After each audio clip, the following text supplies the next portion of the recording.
Reaction पर टिके टिकैत, क्योंकि लखीमपुर खीरी हिंसा को लेकर लगातार भारतीय किसान यूनियन के राष्ट्रीय प्रवक्ता राकेश टिकैत विवादित बयान दे रहे हैं और एक बार फिर से उन्होंने विवादित बयान दिया।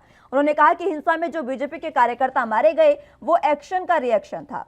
टिकैत ने शनिवार को कहा कि वो उन्हें अपराधी नहीं मानते जिन्होंने उत्तर प्रदेश के लखीमपुर खीरी में भारतीय जनता पार्टी के कार्यकर्ताओं की कथित तौर पर हत्या की, क्योंकि उन्होंने तो प्रदर्शनकारियों के ऊपर कार चढ़ाए जाने की प्रतिक्रिया में ऐसा किया। एक सवाल के जवाब में टिकैत ने कहा, लखीमपुर खीरी में कारों के एक काफिले ने 4 किसानों को रौंद दिया, जिसके जवाब में बीजेपी के 2 कार्यकर्ता मारे गए।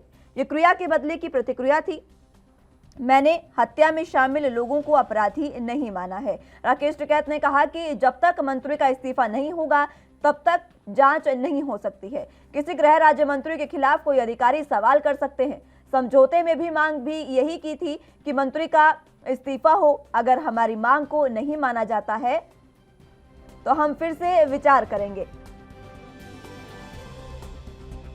इसी के साथ उन्होंने कहा कि हमारा आंदोलन चलता रहेगा। वहीं संयुक्त किसान मोर्चा के नेता योगेंद्र यादव ने कहा कि हमें लोगों की मौत पर दुख है, चाहे फिर वो बीजेपी कार्यकर्ता हो या फिर किसान। ये दुर्भाग्यपूर्ण था और हमें उम्मीद है कि न्याय मिलेगा। किसान नेताओं ने शनिवार को मांग की है कि केंद्रीय मंत्री अजय मिश्रा और उनके बेटे को लखीमपुर खीरी हिंसा मामले में गिरफ्तार किया जाए। नेताओं ने कहा कि ये घटना एक सुनियोजित साजिश थी।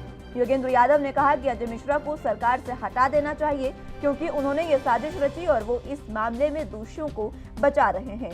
उन्होंने कहा कि 15 अक्टूबर को दशहरे के दिन संयुक्त किसान मोर्चा प्रधानमंत्री नरेंद्र मोदी और गृह मंत्री अमित शाह के पुतले जलाकर विरोध प्रदर्शन करेगा। वे कौन थे जो गाड़ी में थे जिन्होंने लोगों को मारा? जब जंगल में खूंखार कोई आदमी हो जाता है, एक्शन का रिएक्शन है, वो कोई प्लानिंग नहीं है। यहाँ पे दोषी किसको कहते हैं? यहाँ गाड़ी टकराती है, तुरंत दोनों उतर के और लड़ने लगते हैं के ऊपर। वो क्या है? वो रिएक्शन है। वो हत्या में नहीं आता, रिएक्शन है। आप वो पढ़ दो पूरा, हो है जी। नहीं मानते दोषी। आप जब आपकी गाड़ी लगती है तो पढ़े लिखे आदमी, उनको ये पता है कि इसका इंश्योरेंस है, आपकी जेब से 1 पैसा नहीं लगता। वो सड़क पे बीच चौराहे पे खड़ा होकर रास्ता जाम करके लड़ता है। इनका ही। चलिए तो बात एक बार फिर से मुद्दे की कर लेते हैं। रिएक्शन पर राकेश टिकैत टिक गए हैं। इस पर चर्चा की शुरुआत करते हैं। हमारे साथ दोनों गेस्ट मौजूद हैं, उनका तारुफ आपसे करवा देते हैं। शिवराज जी हमारे साथ किसान नेता मौजूद हैं और इसी के साथ संदीप त्यागी जी हमारे साथ बीजेपी का पक्ष रखने के लिए मौजूद हैं। बहुत स्वागत है सर आप दोनों का। सबसे पहले मैं शिवराज जी आप ही के पास आना चाहूंगी। जिस तरीके से आज राकेश टिकैत ने बयान दिया, सीधे तौर पर उन्होंने कहा कि जो किसान हैं जिन्होंने कथित तौर पर, हालांकि अभी इसकी पुष्टि नहीं हुई है, लेकिन कथित तौर पर जिन किसानों ने बीजेपी कार्यकर्ताओं की हत्या की है उनको वो दोषी नहीं मानते हैं। इस तरीके के बयान उनके सामने आए हैं। देखो, मौत तो मौत है। किसी भी परिवार की मौत हो वो दुखदाई होती है, उसकी भरपाई कभी भी नहीं होती। कितना ही मुआवजा दे दो, कुछ भी कह दो, जो क्षति हो जाती है वो क्षति की पूर्ति नहीं होती। लेकिन जहां भीड़ होती है और भीड़ में कोई आकर के इस तरीका से दुर्घटना करता है, जिस तरीका से गाड़ी किसानों पे चढ़ाई, तो जो भीड़ होती है उसमें सभी तरह के आदमी होते हैं, वो अनियंत्रित हो जाते हैं। उसको देख करके गुस्सा आता है कि हमारे निर्दोष आदमियों को गाड़ी से कुचल के मार दिया। और ये वैज्ञानिक विकल्प भी है कि क्रिया की प्रतिक्रिया हमेशा, विज्ञान भी कहती है क्रिया की प्रतिक्रिया। आप कुआं में आवाज मारो तो लौट के वापस आवाज आती है। हालांकि जो हुआ, हमारे देश में कानून किसी को हाथ में लेने का अधिकार नहीं है, लेकिन उस समय जब बवाल होता है तो उस समय कोई किसी की नहीं सुनता और उस बवाल में कौन क्या कर जाए, क्योंकि आदमी आपा खो देता है। जिसके सामने 4 मौत गाड़ी से कुचल के बेरहमी से कर दी हो, तो उसमें ऐसे भी आदमी होते हैं जो अपने विवेक को खो देते हैं। और अभी तो जो गृह राज्य मंत्री हैं वही अपने भाई बराबर देने पर तुल रहे हैं। अभी पुलिस और प्रशासन भी उन्हें दोषी, जो इस कहानी का मुख्य है, अभी तो उसी को शासन प्रशासन दोषी नहीं मान रहा। पूछताछ कर रहे हैं जी, जांच चल रही है जी, इंक्वायरी चल रही है जी। और उनके जो गृह राज्य मंत्री हैं, संवैधानिक सीट पे बैठे हुए हैं, वो सफाई देने पे पहले दिन से ही खड़े हैं उनकी पे। तो क्या होगा क्या नहीं होगा ये तो आगे की बात है, जांच का विषय है, जांच चल रही है। अभी तो हमारे कहने से तो ना गृह राज्य मंत्री का इस्तीफा हुआ है और ना मुख्य अभियंता को अभी जेल में 12 डाला गया, गिरफ्तार किया गया। ठीक है, हाँ जी, ठीक है शिवराज जी, मैं लौटूंगी आपके पास। संदीप जी आपके पास भी लौटेंगे, मैं आपके स्टार्टिंग कमेंट भी लूंगी। तो एक बार फिर से रुख रिएक्शन की ओर को लेते हैं। रिएक्शन पर टिकैत इस मुद्दे पर एक बार फिर से चर्चा करते हैं। हमारे साथ दोनों गेस्ट मौजूद हैं। त्यागी जी आपके पास मैं आना चाहूंगी। जिस तरीके से राकेश टिकैत का बयान सामने आया है, आप इस बयान पर किस तरीके से प्रतिक्रिया देंगे? राकेश टिकैत की भ्रष्ट हो चुकी है और वो इस तरीके के अनोखल बयानबाजी बैठ करके जनता को भड़काने का और बदलाने का काम कर रहे हैं। ऐसे लोगों के खिलाफ मैं तो केंद्र केंद्रीय सरकार से, प्रदेश की सरकार से मांगता हूँ, ऐसे लोगों के खिलाफ कानूनी कार्रवाई होनी चाहिए तत्काल प्रभाव से। एक्शन के रिएक्शन की बात करते हैं, ये लोग जानबूझ करके इन्होंने दंगा भड़काने का प्रयास किया है, मतलब स्थिति को बिगाड़ने का प्रयास किया है। इससे पहले ये काम उत्तर प्रदेश के गाजीपुर बॉर्डर पर दिल्ली यूपी गाजीपुर बॉर्डर पर ये काम पहले कर चुके हैं। भारतीय जनता पार्टी के नेता अमित वाल्मीकि का जब समय स्वागत हो रहा था, उस समय किसान यूनियन के ये तथाकथित किसान नेता जो अपने आप को किसान के नेता कहते हैं, जो मंडियों के दलाल हैं, जो आतंकवादी हैं, जो खालिस्तानी हैं, जो भिंडरावाला के नीचे काम करने वाले लोग हैं, ये इन लोगों ने आकर के सीधा सीधा हमला करने का प्रयास बुलंदशहर के नेता भारतीय जनता पार्टी के प्रदेश मंत्री आदरणीय अमित वाल्मीकि जी पर जानलेवा हमला करने का प्रयास इन्होंने पहले भी किया था। मैं आपके चैनल के माध्यम से जानना चाहता हूं, इन लोगों के पास जब ये लोग धरना प्रदर्शन कर रहे हैं तो इन लोगों के पास में कहां से तो तलवारें आ रही हैं, कहां से हथियार आ रहे हैं। ये हथियार तस्करी करने का काम करते हैं। ये हैं, इन लोगों के खिलाफ सख्त से सख्त कार्रवाई होनी चाहिए। ऐसी बयानबाजी ये देश में दंगा भड़काने का और फैलाने का काम राकेश टिकैत कर रहे हैं, जो अपने आप को किसान नेता कहते हैं। मैं बता देना चाहता हूं पल्लवी जी, ये किसान नेता, मुस्कान जी, ये किसान नेता नहीं है, ये तो भिंडरावाला के और खालिस्तानियों के एजेंट हैं।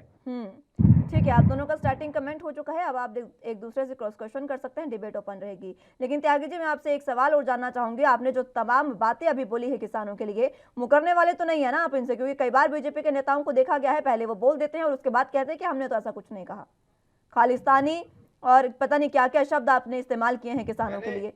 सुनिए, आप फिर नोट कर लीजिए, अपने चैनल के माध्यम से फिर रिकॉर्ड कर सकते हैं और पिछला भी चेक कर सकते हैं। मैंने कहा तथाकथित किसान नेता, ये किसान नहीं है। किसान वो है जो मातृभूमि की सेवा करता है, जो किसान वो है जो अपनी खेतों की फसल उगा रहा है। किसान कभी ना दंगा करेगा, ना फसाद करेगा, ना देश में आतंकवाद की स्थिति पैदा करेगा। आतंकवाद की स्थिति पैदा करना, खालिस्तानियों को पनाह देने का काम करना, मारपीट करने का काम करना, ये लोग खालिस्तानी है, ये भिंडरावाला के एजेंट हैं। ऐसा माँ भारती का जवान, माँ भारती का किसान ऐसा काम कभी नहीं करेगा। यानी कि आप साफ तौर पर कहना चाह रहे हैं कि अभी जो सड़कों पर किसान बैठे हैं वो किसान है ही नहीं। शिवराज जी, तो पहली बात तो मैं ये कहूंगा, अगर तथाकथित अच्छा शब्द है तो हम भी तथाकथित, और जो मेरे सामने साथी बैठे ये भी तथाकथित, और तथाकथित गाली है तो ये तथाकथित, इनका परिवार तथाकथित, इनके घर के तथाकथित, इनके रिश्तेदार तथाकथित। और कोई अच्छा शब्द है तो हम भी तथाकथित और ये भी तथाकथित। दूसरी बात ये है कि अभी जो हरियाणा के मुख्यमंत्री ने जो बयान दिया था, वो कह रहे हैं जी मैं अपने बयान को वापस लेता हूं। ये तो ना तो राजनाथ जी की कदर करते। राजनाथ जी ने कहा, जो पिछली बार गृह मंत्री भी रहे और रक्षा मंत्री भी रहे, मेरे देश के अन्नदाता हैं, इनके लिए कोई गाली ना दे। और जो किसानों को गाली देता है वो बहुत बड़े बेशरम परिवार से होता है। उसके खानदान के जो संस्कार होते हैं बहुत बेशरम पने के होते हैं। वो बेशरम पने से किसान के खाए हुए अन्न को खाते हैं। इसी किसान के अन्न पैदा किए हुए को खाते हैं। ये इनका गुजारा नहीं है, इनका अन्न खाए बगैर। लेकिन इनकी संस्कृति, इनके संस्कार इतने बेशरम पने के हो गए हैं, ये सत्ता में इतने मदहोश हो गए हैं, क्योंकि किसानों ने वोट दे दे करके इतनी बड़ी गलती की है, इनकी झोली भर दी है। कभी तो इनका गृह राज्य मंत्री अनाप शनाप बयान देता है, कभी राधा मोहन जी जब पिछले कृषि मंत्री हुआ करते थे उन्होंने अनाप शनाप बयान दिए थे, फिर खट्टर साहब ने अनाप शनाप बयान दिए। लेकिन शिवराज जी, अब बयान तो राकेश टिकैत का भी अनाप शनाप है ना, एक्शन का रिएक्शन अब उन्हें याद आ रहा है। अब वो इस तरीके की बातें कर रहे हैं। सीधे तौर पर कानून व्यवस्था को हाथ में लेने का अधिकार आखिर किसे है? शायद गाली तो नहीं दी राकेश टिकैत ने किसी को, जैसे मेरे साथी गाली दे रहे हैं सारे किसानों को। उन्होंने गाली तो नहीं दी। यानी कि ये गाली तो गाली ना दे रहे देना हैं और मेरे इस सामने तरीके के बैठे। बयान देने में क्या ही फर्क ये रह गया लाखों शिवराज किसान, जी? सुनो, ये जो मेरे साथी बैठे लाखों किसान जो आंदोलन में है, लाखों किसानों को गाली दे रहे हैं, एक किसान को गाली नहीं दे रहे। ये देश के अन्नदाता को गाली दे रहे हैं। संदीप जी, इनको माफी मांगनी मुस्कान जी, चाहिए। मैं देश के किसानों को गाली, अन्नदाताओं को गाली नहीं दे रहा हूं। मैं देश के उन लोगों को बताना चाह रहा हूं जो लोग धरने, किसान कभी भी शांतिपूर्वक काम करेगा, शांतिपूर्वक धरना देगा। कितनी देर तक किसानों शांति का रखेंगे? धरना कितने दिन आदरणीय तक शांति रखेंगे? 1 किसानों साल, का 2 धरना साल, 3 आदरणीय साल? आप महेंद्र क्या सिंह चाहते हैं टिकैत त्यागी के जी? क्या चाहती है बीजेपी? क्या किसान शांतिपूर्ण बैठा ही रहे मात्र? आप बातचीत तो कर नहीं रहे हैं उनसे। हमने कब मना किया? हमने कभी मना नहीं किया। हमने पहले भी कहा है, देश के प्रधानमंत्री, देश के गौरव, राष्ट्र के गौरव आदरणीय नरेंद्र भाई मोदी एक फोन की पूरी पर हैं। इससे पहले कह चुके हैं, आदरणीय नरेंद्र सिंह तोमर कह चुके हैं, बिल वापसी की बात नहीं होगी। बिल में चेंजिंग की बात करना चाहते हैं, बिल में चेंजिंग की बात कर सकते हैं। ये अच्छा राग बिल लाती वापसी है की बात बीजेपी। नहीं होगी। त्यागी साहब, ये अच्छा राग लाती है बीजेपी। एक फोन कॉल की दूरी पर प्रधानमंत्री नरेंद्र मोदी है। लखनऊ वह पहुंच गए, लखीमपुर तो उनसे जाया नहीं गया। एक फोन कॉल की दूरी पर वो बैठे हैं। मुस्कान जी, मैं आ रही हूँ शिवराज जी। जी, प्रधानमंत्री जी के प्रतिनिधि लखनऊ पहुंचे हैं। सत्ता में रहकर के सत्ता में प्रधानमंत्री वहां जाएंगे, ये काम देश के लोगों का, जो देश के विपक्ष के लोग हैं। मैं जानना चाहता हूं आपके चैनल के माध्यम से, आदरणीय राहुल गांधी वहां गए, छत्तीसगढ़ याद नहीं आया, पंजाब याद नहीं आया, पंजाब में किसानों के साथ में क्या जाति बढ़ती गई, राजस्थान याद नहीं आया, राजस्थान में क्या किसानों के साथ में जाति बढ़ती गई, छत्तीसगढ़ में एक दिन उसी दिन 4 लाश, एक परिवार की 4 लाश जाती है, वहां नहीं उनकी जाकर गले मिले। ठीक है, ये सवाल आपका वाजिब है। खैर कांग्रेस के कोई प्रवक्ता हमारे साथ, कांग्रेस के प्रवक्ता हमारे साथ मौजूद नहीं है, लेकिन अगर वो होते तो आपका ये सवाल वाजिब है। और बार बार एएनबी न्यूज पर उनसे ये सवाल कांग्रेस से भी पूछे जा रहे हैं और किसान भी यही कह रहे हैं। किसानों के लिए तो ना बीजेपी ने कुछ किया ना कांग्रेस ने। किसानों के लिए क्यों नहीं किया? आदरणीय प्रधानमंत्री जी किसान सम्मान निधि देने का काम किया, किसान सम्मान निधि देने का काम किया। ठीक है, इस बात का जवाब मैं लूंगी शिवराज जी। किसान सम्मान निधि देने का काम किया प्रधानमंत्री नरेंद्र मोदी ने। सबसे पहले तो मुस्कान जी, जो लाखों किसान धरने पे, हालांकि आंदोलनकारियों का तो नसीब ऐसा है, हमारे पूर्वज जो देश को आजाद कराने के लिए आंदोलन कर रहे थे, चंद्रशेखर जैसे, भगत सिंह जैसे, उनको भी आतंकवादी बता दिया था इन राजनेताओं ने, जिनके कारण सत्ता भोग रहे हैं। लेकिन मैं आपके चैनल के माध्यम से जो आंदोलनकारियों को, आप किसी भी चैनल पर बैठ के कोई भी प्रवक्ता इनको गाली देता है, मैं भी आपके चैनल से बैठ के उनको खुले मन से गाली देता हूं। मैं नाम किसी का नहीं ले रहा, लेकिन जिसके दिल में भी ईर्ष्या आंदोलनकारियों से भरी हुई है, मेरे दिल में भी उनके लिए कोई प्यार नहीं है। सीधी इस बात कहता हूं। दूसरी बात, जो ये 6000 सम्मान निधि की बात करते हैं, जो भी प्रवक्ता आता है वो 6000 सम्मान निधि,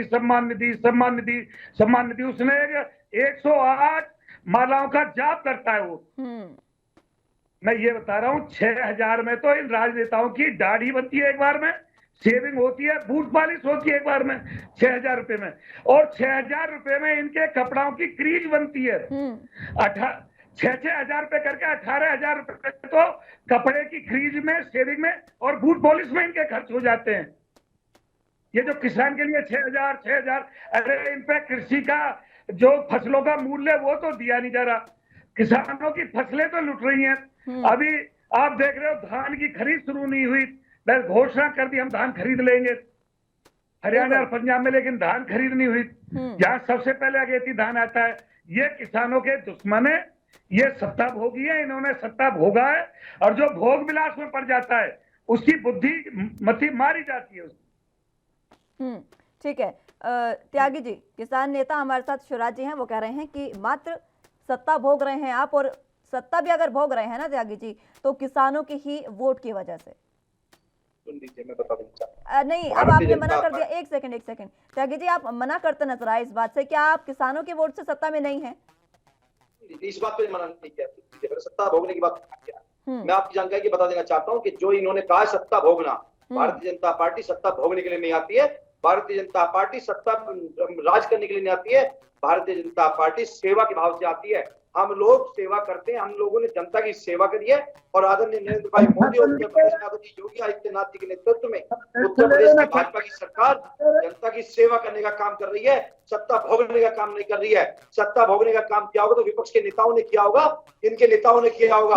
इनके नेता सत्ता भोगते होंगे, इनके हम लोग सत्ता भोगने के लिए नहीं आए हैं। हम लोग जनता की सेवा करने के लिए आए हैं और जनता की सेवा हम लगातार करते रहेंगे जब तक हम सत्ता में हैं, जब तक हमारे हाथ में। क्या जनता की सेवा सत्ता में, एक मिनट शिवराज जी मैं आऊंगी, जनता की सेवा त्यागी जी की सत्ता में रहकर ही हो सकती है? मैं आपसे ये जानना चाहूंगी, क्या मात्र सत्ता में रहकर? तो विपक्ष की भूमिका में, क्या विपक्ष की भूमिका में, सुनिए त्यागी जी, क्या विपक्ष की भूमिका में जनता की सेवा नहीं हो सकती? अभी आपने हाल ही में ये सवाल उठाया था, आपने खुद ये बात कही कि कांग्रेस शासित राजस्थान और छत्तीसगढ़ में क्या कुछ हुआ, क्या वहां पर विपक्ष की भूमिका में आपने सवाल उठाए, आपने विरोध किया उन बातों को कि किसानों पर लाठीचार्ज हुआ? अब आप जब खुद ही ये करते नजर आएंगे तो फिर आखिर कैसे आप सवाल उठा पाएंगे? हमने विपक्ष की आवाज उठाई है, वहां विपक्ष क्यों नहीं उठाई? राजस्थान के हनुमानगढ़ में और छत्तीसगढ़ में कहां आवाज उठाई गई विपक्ष की, बताएं? हम लगातार, हमारी पार्टी का एक एक कार्यकर्ता सड़क पर खड़े होकर आंदोलन कर रहा है सरकार के खिलाफ। सरकार ने जो किसानों के खिलाफ आवाज उठाई है, किसानों को पीटने का काम किया है, हमने लगातार बिल्कुल सही कहा आपने त्यागी जी, बिल्कुल सही कहा, सरकार ने किसानों के खिलाफ आवाज उठाई है, बिल्कुल सही बयान आपका, इसमें कोई दो राय नहीं है।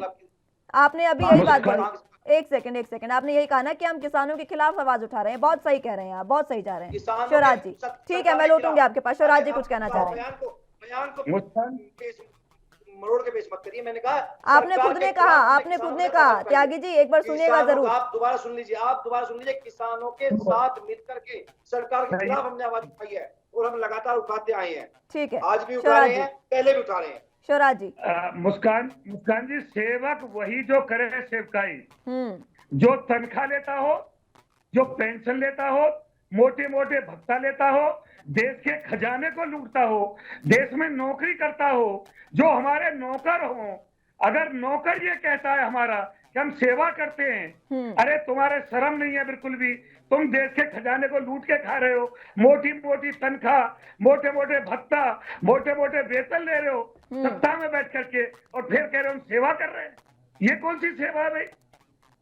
मुस्कान जी, मैं बता देना चाहता हूँ, 7 साल की नरेंद्र मोदी की सरकार में अगर एक भी एलिगेशन कोई नरेंद्र मोदी की सरकार पर, नरेंद्र मोदी के मंत्रियों में कोई लगा पाया हो तो इसके लिए मैं खुले मंच से चैलेंज करना चाहता हूँ। अभी लखीमपुर में क्या हो रहा है त्यागी जी? लखीमपुर में अभी क्या हो रहा है? ज्यादा पीछे तो मैं जाऊंगी नहीं, ताजा मामला ही ले लीजिए। लखीमपुर में क्या हो रहा है अभी? क्या आप बताइए, लखीमपुर में क्या है? कुछ कोई सिद्ध कर पाया कि केंद्रीय मंत्री ने कराया? केंद्रीय मंत्री वहां थे, केंद्रीय मंत्री का बेटा वहां था। आप शायद अपडेट लेकर नहीं बैठे हैं त्यागी जी, अपडेट पढ़कर नहीं बैठे हैं शायद आप। आशीष मिश्रा से जो सुबह से पूछताछ हो रही है ना, उसमें वो कोई भी सबूत पेश नहीं कर पाए हैं। सुनिए त्यागी जी, वो कोई भी सबूत इस बात के पेश नहीं कर पाए हैं कि जो ये घटना हुई, जो ये विवाद हुआ, उस समय वो वहां मौजूद नहीं थे। वो वहां मौजूद नहीं थे, उनकी पूछताछ जारी है, उनसे पूछा जा रहा है आप कहां थे कहां नहीं है। जब कोई मुकदमा दर्ज कराया जाता है तो उस आरोपी से पूछा जाता है कि आप, उन्होंने, अगर उनको आरोपी बनाया गया तो उनसे पूछताछ जारी है, लेकिन वो आरोपी नहीं है। ये मैं आज अब भी कह रहा हूँ और आगे भी कह रहा हूँ, 307 संविधान के तहत 302 संविधान के तहत कानून के प्रावधान में 302 की धारा जो है उसके प्रावधान में किस तरीके से कार्रवाई होती है, क्या आप मुझे बताएंगे? आप एक टीवी चैनल के पत्रकार हैं, वरिष्ठ पत्रकार हैं, मैं आपसे जानना चाहता हूं, अगर उन्होंने, किसी ने उस पर प्रथम दृष्टा रिपोर्ट उस पर दर्ज की गई है, प्रथम दृष्टा रिपोर्ट जब दर्ज हुई है, त्यागी जी, अगर एफआईआर दर्ज होती है ना 302 की, तो पहले कहीं से भी कोई भी जिसपे जो एफआईआर दर्ज होती है उसको सीधे तौर पर गिरफ्तार किया जाता है, उसके बाद उसको रिमांड पर लिया जाता है, उसके बाद पूछताछ होती है और उसके बाद तय होता है कि वो आरोपी है या नहीं। लेकिन ये कौन सी आपकी कार्रवाई है कि आप फोन करके नोटिस एक्सपा करके बुला रहे हैं उनको? जब हम मौजूद नहीं है, जब आप मौके पे नुमा थे नहीं, आप 302 आपने लगवाया, 302 आपकी क्या, इन्होंने 302 लगवाया, वहां लोग मरे, उसकी हम निंदा करते हैं, वहां लोग मरे हैं, इस बाबत 302 दर्ज होती है। दूसरी बात, 302 दर्ज होने के बाद में जब आप लोगों ने उनको, मतलब इन लोगों ने उनको, तथाकथित किसान नेताओं ने उनको, आशीष मिश्रा को आरोपी ठहराया है, तो उससे पूछताछ की जा रही है कि आप कहाँ थे कहाँ नहीं, तो उसको देखा जा रहा है वो किस दायरे में आता है। 302 का मुकदमा दर्ज हुआ ना त्यागी जी, 302 का मुकदमा दर्ज हुआ ना। ठीक है, मैं लौटूंगी, शिवराज जी भी अपनी बारी का इंतजार कर रहे हैं।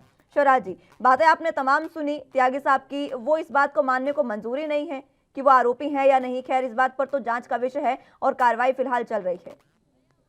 मुस्कान जी, मेरा मानना तो ये है कि जब नौकर सिर चढ़ के बोलने लगे तो नौकरी करने लायक नहीं रहता वो नौकर। जो इस देश से तनख्वाह लेता हो, पेंशन लेता हो, भत्ता लेता हो, इस देश का नौकर है। और जब नौकर बिगड़ जाता है उसको बेरोजगार कर देना चाहिए, उसकी नौकरी से छुट्टी कर देनी चाहिए। अब ये नौकरी से इनका पेट भर गया है, अब ये रिटायरमेंट पे जाने वाले हैं। जो सरेआम जिस देश में छोटी मोटी तू मैं पे गिरफ्तार होकर के 151 में जाते हो, 323 में गिरफ्तार होते हो, 324 में गिरफ्तार होते हो, 302 तो वो धारा है कि अगर पेड़ पे भी लिख दी जाए तो पेड़ सूख जाता है। जिसके खिलाफ 302 की धारा में मुकदमा लिखा गया है उनको ये निर्दोष, जांच से पहले निर्दोष बता रहे हैं। अरे गृह राज्य मंत्री कह रहा है मेरा बेटा निर्दोष है, पूरी भाजपा कह रही है हम निर्दोष है, हरियाणा का खट्टर भी निर्दोष है जो मुख्यमंत्री है, गृह राज्य मंत्री भी निर्दोष है, उसका बेटा भी निर्दोष है, ये सब निर्दोष हैं और देश का खजाना लूट के खा रहे हैं मोटी मोटी तनख्वाह वेतन भत्ताओं के रूप में। त्यागी साहब, नौकर बिगड़ चुके हैं, ये इनको हराम की नौकरी दे रहे हैं, हम काम नहीं कर रहे हैं। ठीक है शिवराज जी, मैं रिक्वेस्ट करूंगी आपसे है कि शब्दों की मर्यादा में रहकर हम डिबेट करें तो ज्यादा अच्छा होगा। त्यागी जी, सभ्यता के दायरे में बात करिए, हराम बताइए। ये नरेंद्र मोदी की सरकार को, आदरणीय योगी आदित्यनाथ की सरकार को जनता जनार्दन ने चुन करके भेजा है।